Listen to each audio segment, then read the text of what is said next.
The start of the Supreme Court's new term is just 3 days away, and we're learning about some major developments on the abortion front. The Supreme Court has agreed to hear an abortion case regarding a Louisiana law that could leave the state with one doctor and a single clinic to provide abortions. This is the only case concerning abortion this term.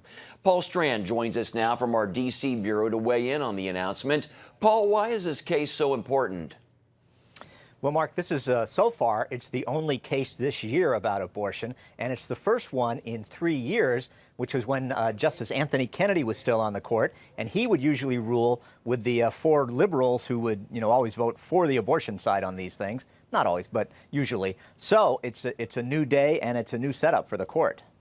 The court has already struck down a Texas law that was a twin of this Louisiana law. Why would the ruling come out any different now? Okay, well, what this is about is it's whether they're forcing doctors in Louisiana to have access to the hospital, to be sort of like, that they've got privileges there at the hospital, and they could admit a woman from the abortion clinic. If an accident happened, they could go to the hospital with her and they could work on her. And the pro-choice side is saying that's too restrictive. The pro-life side saying actually that, well, it's good to know that a doctor has these admitting privileges because that means he's been checked out by the hospital. That means he's not grossly incompetent or has something horrible in his record. So they're saying that it'll help save women. The other side says that often women don't need to go to a hospital anyway. They get their abortion and they're out of there. So that's sort of the two sides on the issue.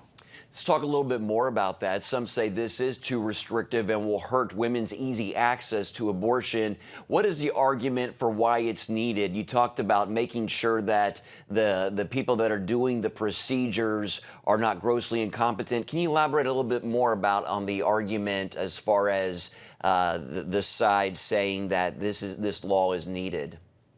Yeah, it sort of goes down to the whole idea of whether there should be any sort of rules rather than just what the abortion clinics themselves have.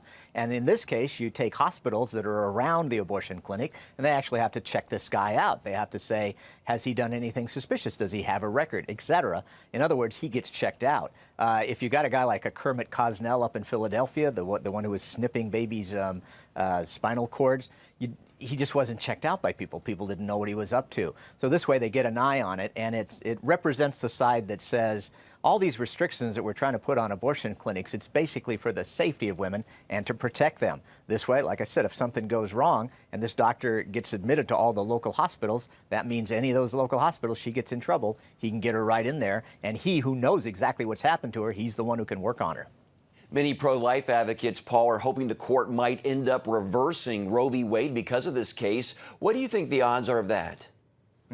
Well, that's sort of interesting. Like I said, Kennedy is gone now. That's the main difference, and he would usually vote with the pro-abortion side. Now we have Gorsuch and Kavanaugh, and people tend to think that they're on the pro-life side. The thing is, we don't really know. We haven't had a chance to see what happens with these decisions. Also, John Roberts, the Chief Justice, he's sort of a wild card. He is the one, before this, they put this Louisiana law on a stay, and he's the one who voted with the liberal side to do that. So we have these wild cards, Kavanaugh and the Chief Justice himself, so we have to see. But a lot of people right now are saying this is the first time that it looks like a 5-4 majority for the pro-life side.